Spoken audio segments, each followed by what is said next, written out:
Oi, pessoal. Meu nome é Vitor, eu sou diretor do CAFT, profissional de educação física, e hoje a gente vai falar sobre placa de carbono.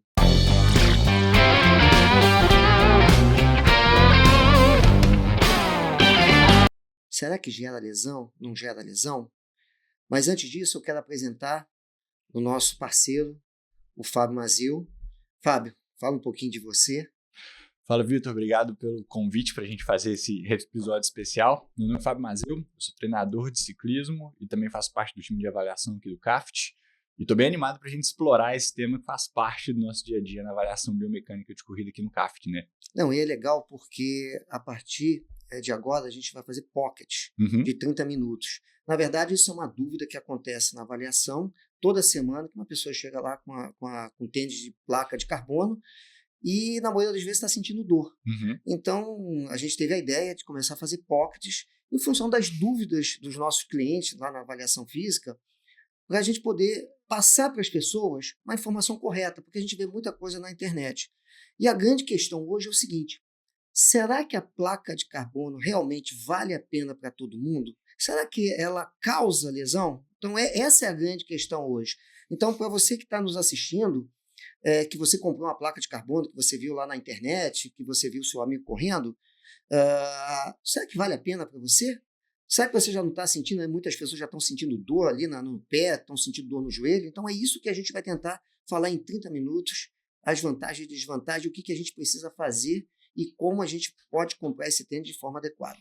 É isso aí. A primeira coisa é entender como que a placa funciona, de onde ela veio, né? Na verdade, o que veio primeiro foi aquela espuma, que um dos tipos de espuma mais famosos é o PEBA, PEBA, e a placa veio como um estabilizador dessa espuma. Obviamente, essa espuma é muito macia, ela tem um retorno muito grande, mas sem a placa de carbono, ela vira uma superfície, uma plataforma completamente instável, né? Então, essa é a primeira função da placa de carbono dentro do tênis. Então, na verdade, somente a placa de carbono ela não tem utilidade nenhuma. Exatamente. Na verdade, ela é uma junção dessa espuma, que é uma espuma ultra resiliente, que sustenta essa placa. Porque é a placa que vai dar estabilidade. A vantagem da PEBA é que ela não é uma espuma qualquer. Ela é uma espuma que ela deforma de forma contínua, homogênea. Então, isso que faz a alavanca. Essa é a grande diferença, né? Então, as pessoas acham que estão comprando a placa de carbono, que a placa de carbono faz milagre. Não é isso. Não é a placa de carbono, mas é o PEBA. Exatamente. Aí é daí que vem aquela sensação de ser jogado para frente, aquele efeito de mola, de gangorra, enfim, que todo corredor que já usou a placa de carbono conhece muito bem. A junção das duas coisas. Vamos trazer um pouquinho para a biomecânica primeiro. Isso altera a marcha, né? Isso altera a forma da corrida, isso altera o movimento, o padrão de movimento, e aí daí que podem vir os primeiros problemas para quem nunca usou uma placa, um tênis com placa, ou está usando de uma forma não ideal, né? Não errada, mas não ideal. Mesmo. Eu acho que a grande questão é o seguinte: quando você usa uma placa de carbono, a grande vantagem é que você diminui o estresse mecânico da panturrilha. Aí a gente está falando ali do gastrocnêmio, do soleado, do tendão calcanear, porque a placa ela joga você para cima. Então ela diminui o custo energético ali, ele diminui a angulação da dorsiflexão, dos extensores ali dos dedos, e isso faz com que você acabe utilizando essa energia cinética para jogar você para cima com menor custo da panturrilha. Mas, em compensação, você vai ter que usar muito mais os posteriores de coxas e o glúteo. Então, essa, mecanicamente, é o padrão quando você usa, de uma forma geral, a placa de carbono. Então, é isso aí. Então, as pessoas, e isso é importante, né, Fábio, que a gente pega muito aqui, as pessoas não estão preparadas, muitas das vezes, para usar a placa de carbono. Antes da gente entrar nessa melhor forma de preparar, você comentou sobre a dorsiflexão, flexão de tornozelo, mas e as outras articulações, joelho e quadril, como que eles entram nessa equação, como que eles são impactados pela placa ou pelo tênis de placa? Porque, na verdade, o que acontece? Quando você tem que fazer um movimento de propulsão e você tem uma economia de energia da panturrilha, alguém tem que dar sequência ao movimento. Então, essa carga em si, que normalmente você já tem essa carga tanto do joelho, né, da articulação do joelho, quanto da articulação do quadril. Ela aumenta. Então, você tem uma utilização muito maior do glúteo, né, como extensor, e você tem dos isquiotibiais, quando você usa a placa. Você precisa, nesse momento, ter uma força muscular um pouco maior do que você não usando a placa. Porque você, na verdade, você tira um pouco essa carga da panturrilha. Então, o que a gente precisa fazer? É saber se a gente tem essa musculatura proprioceptiva, né, de propulsão, para que ela possa jogar você realmente para frente. Tá? Então, a grande questão aí é quando você não tem essa musculatura forte. Né? Quando você não tem um glúteo forte, quando você não tem um posterior forte. E tem um outro fator também importante. De uma certa forma, entre aspas, você começa a destreinar a panturrilha. Porque a panturrilha não vai ser usada, vamos dizer assim, na sua melhor performance. Por quê? Porque a placa faz, muitas das vezes, um percentual ali de esforço do que a panturrilha acaba não fazendo. Tá?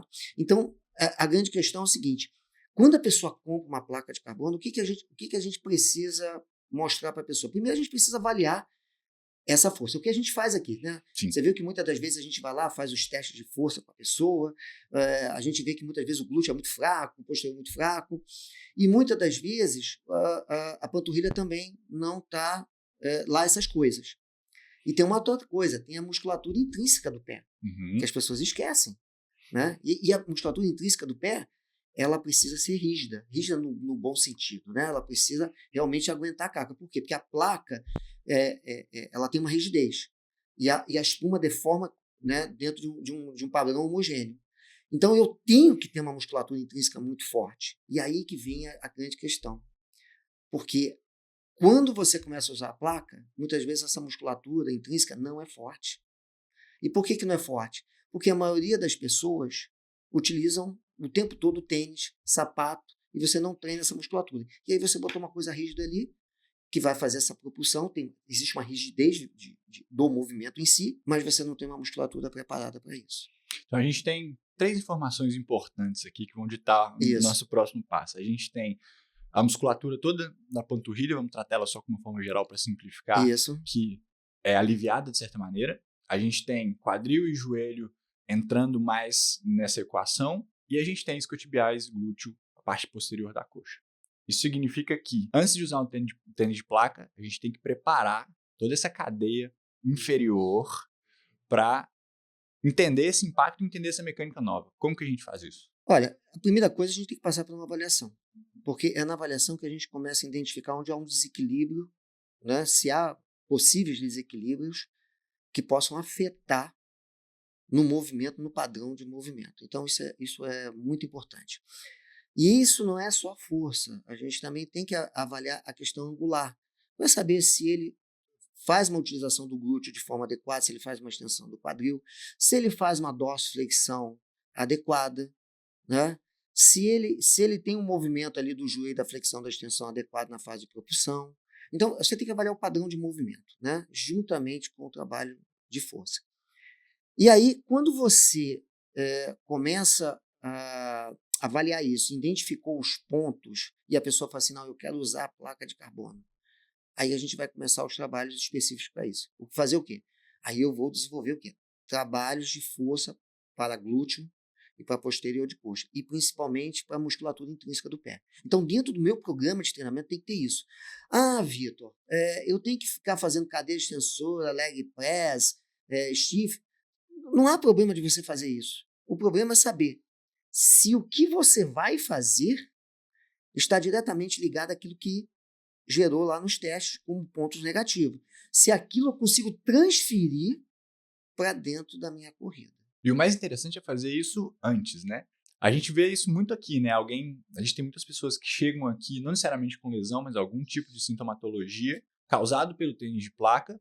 Mas se a gente vê isso antes na avaliação, a gente consegue começar um trabalho de prevenção. Então a gente prepara toda essa cadeia posterior, principalmente, para isso. O que você comentou é que as pessoas veem isso não como um treino, né? Veem como uma fisioterapia, uma reabilitação, mas não é isso. A gente está pegando um treino de força tradicional, juntando ele com um treino funcional específico para a corrida, para aí sim as pessoas conseguirem colher os benefícios do tênis de placa, eficiência mecânica, eficiência energética e tudo mais. Vamos deixar umas coisas claras aqui que é importante. 90% das pessoas que aparecem aqui na biomecânica são pessoas com lesão. Tiveram lesão ou estão no processo de reabilitação, querem fazer avaliação da biomecânica com o objetivo de quê? de identificar a causa dessa lesão. Desse número de pessoas, existe um grande número de corredores que compram o tênis de placa e começam a sentir dor no decorrer do treinamento. E aí, quando a gente vai fazer esse histórico, né, como que ele usou, o que ele comprou, se ele já estava adaptado, não estava adaptado, né, qual o objetivo que ele comprou, enfim. Então, acho que a primeira coisa que é importante a gente salientar é o seguinte: a placa de carbono não faz milagre. A gente sabe que nos estudos hoje mostram que você consegue ter um ganho de até 4%. Esses são os estudos. Até 4% você consegue melhorar a economia de movimento. Né? Isso significa que eu gasto menos energia e eu consigo trabalhar dentro de um limiar de trabalho um pouco maior, porque eu tenho uma economia de movimento. Mas a gente está falando isso, muitas das vezes, de atletas de ponta. Né? Na maioria dos artigos hoje, se fala muitas vezes de um atleta de ponta e muitas vezes de uma maratona. Só que as pessoas esquecem que quando a pessoa compra uma placa de carbono, a gente tem que avaliar também o tempo de contato dessa pessoa. Se ela tem uma reatividade ao solo. Quer dizer, se é aquela pessoa que tem uma panturrilha forte, né, tem uma boa potência, que ela entra ali na fase excêntrica, que ela bota o pé dela e, ao mesmo tempo, ela tem uma alavanca natural, rápida, para sair do chão. E isso acontece quando você está em velocidades maiores. Se uma pessoa corre a 9 km por hora, 10 km por hora, ela vai ter um tempo de contato muito grande. Ela não consegue acumular energia cinética e jogar ela para frente. O tempo a velocidade é baixa. Aí eu pergunto para você, será que vale a pena de comprar um tênis com placa de carbono pensando em melhorar essa performance? Eu, particularmente, não. O que eu indico aqui? Fortalece primeiro, gere reatividade dessa panturrilha para depois pensar numa placa de carbono. Porque a pessoa fica dependente. Ela fica dependente porque ela quer aquela sensação de velocidade, ela quer aquela melhora que ela vê no curto prazo, mas o que acontece no longo prazo é que ela não está preparada para absorver isso aí. Então ela vem na avaliação com uma sintomatologia, com algum tipo de problema, mas o que ela precisa fazer é preparar um pouquinho melhor a estrutura antes. Ela tem que preparar. Então, assim, antes de pensar na placa de carbono, prepara a parte musculoesquelética para suportar. E outra coisa, será que a pessoa precisa de uma placa de carbono? Porque quando ela vai correr uma maratona, nos estudos mostram esses 4%, mas será que a velocidade que ela vai impor, porque ela vai ter uma velocidade, muitas das vezes, que ela faz um teste, uma velocidade de 14, 12, mas ela vai correr a 10, né, em função da maratona. Será que ela consegue utilizar essa energia acumulada, esse impulso, essa alavanca que a placa vai te dar, será que ela realmente vai ter essa economia? E aí vai ver custo-benefício. Porque, de repente, ela não está ganhando nem 1%. Mas, em compensação, ela tem um estresse na fáscia, ali na região da musculatura intrínseca do pé grande. Ela vai ter um estresse maior de glúteo e posterior de coxa. Então, será que realmente vale a pena? Então, por isso que eu falo. Primeiro você avalia. Depois a gente vai detectar se naquele momento vale uma placa de carbono ou não. Porque senão a pessoa vai na boiada. Né? Ela compra lá no Instagram porque todo mundo usa. Teve uma vez uma pessoa que chegou aqui, o Fábio, e isso é interessante para você. Ela comprou uma placa de carbono, um tênis, por R$2.000 e tantos reais. E nós fizemos a avaliação de tempo de contato e a fase de voo. E essa fase reativa, que a gente tem um equipamento, né, que a gente usa, que é o Run Easy, que a gente avalia isso. Então a gente pegou, fizemos 5 minutos com a placa e 5 minutos com o outro tênis sem a placa. Sabe o que gerou? Praticamente diferença nenhuma. Por que não gerou diferença nenhuma? Porque o tempo de contato dela era grande. Ela não tinha uma força adequada para sair do chão. Então, esse acúmulo de energia cinética se perde. Então, isso é muito importante. Quando usar a placa de carbono? A gente usa quando a gente está com uma estrutura toda preparada e quando você tem pelo menos uma velocidade média que você faz um tempo de contato alto. A gente está falando muito sobre força, sobre preparar os membros inferiores, mas tem formas da gente pensar em inserir o tênis de carbono dentro do dia a dia. Para ninguém ficar triste e falar, putz, esses caras verdade. Eu quero gastar lá meus 2.500. Eu quero meu tênis de placa de carbono e esses caras estão falando para eu não comprar um tênis de placa de carbono agora. Não é bem assim. Primeiro passo, acho que ficou bem claro, você tem que fortalecer essa cadeia inferior. Mas a gente também pode pegar o tênis de placa de carbono e inserir ele no treinamento aos poucos. Certo? A gente pode fazer sessões mais rápidas com esses tênis, pequenas amostras aqui e ali para o corpo ir acostumando e para a gente ir entendendo melhor a biomecânica ou as mudanças na biomecânica da corrida quando a gente coloca um tênis de carbono no pé. Né? É interessante você falar isso, porque é o seguinte, você lembra da época dos tênis minimalistas, né? Que a pessoa calçava lá quase uma meia para correr? A pessoa passou a vida inteira correndo com tênis. Aí resolveu colocar um minimalista porque foi moda. E aí o que aconteceu? Dor de panturrilha, dor no tendão calcanear, dor nos pés, porque a pessoa não estava preparada para correr, porque você muda totalmente a biomecânica. Eu sou mais velho que você, né, Fábio? E eu jogava futebol na rua descalço. Eu nunca tive fascite plantar, nunca tive dor no tornozelo, nunca tive dor na panturrilha.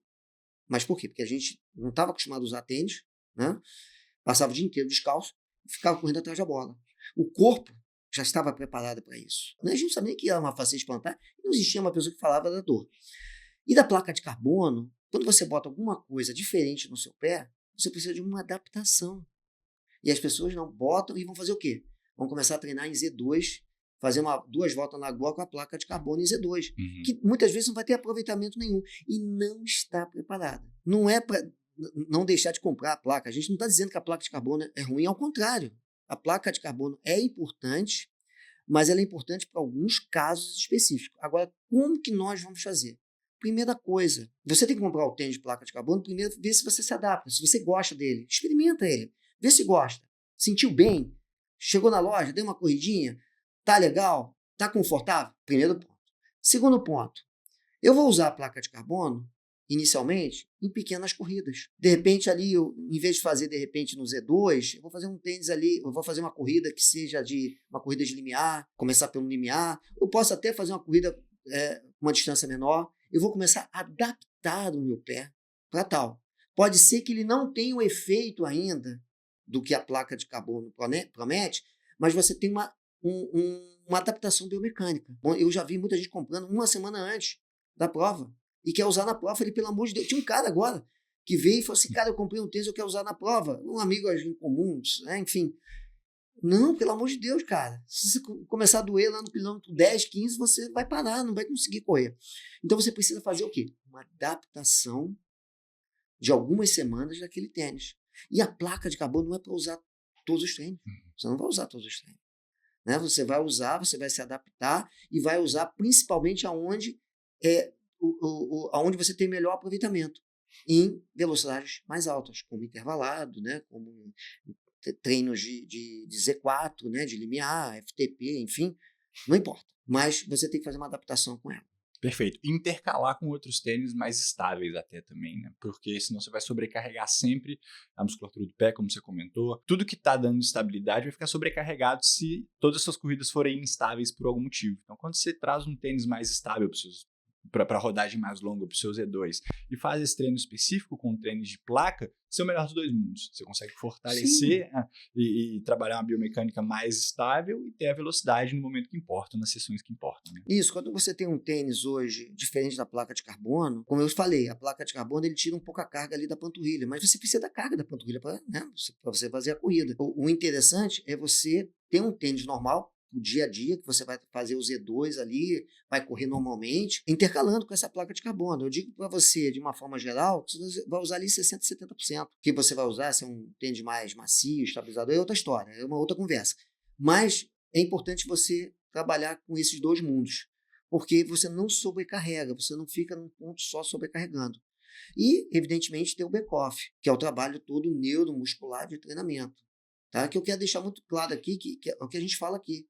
Treinamento neuromuscular de força, né? Não é só equipamento, né? Não é só equipamento. As pessoas acham que é só cadeira extensora, leg, não. Tem outro tipo de treinamento voltado para corredor e que deve ser feito para quem usa a placa de carbono, principalmente para quem usa. Vamos fechar com essa parte acionável. A gente já deu a receita do bolo aqui de integrar ou alternar os tênis de placa com os tênis normais, entre aspas. Então vamos dar 3 ou 4 exercícios que sejam bons e sejam específicos para a corrida, para quem quer se preparar para colher os maiores benefícios da placa de carbono.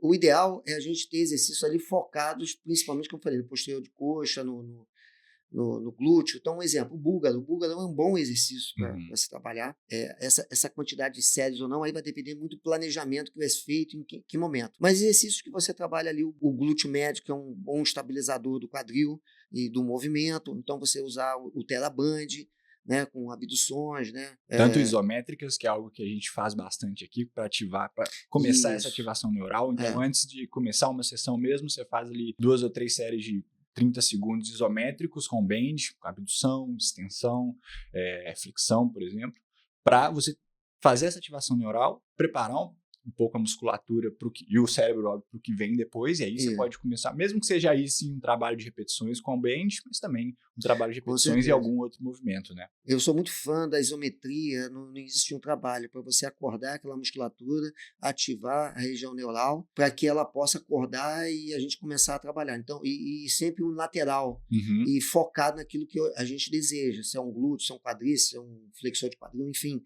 Mas eu gosto de fazer muito isso, porque isso é uma forma de você poder ativar a musculatura.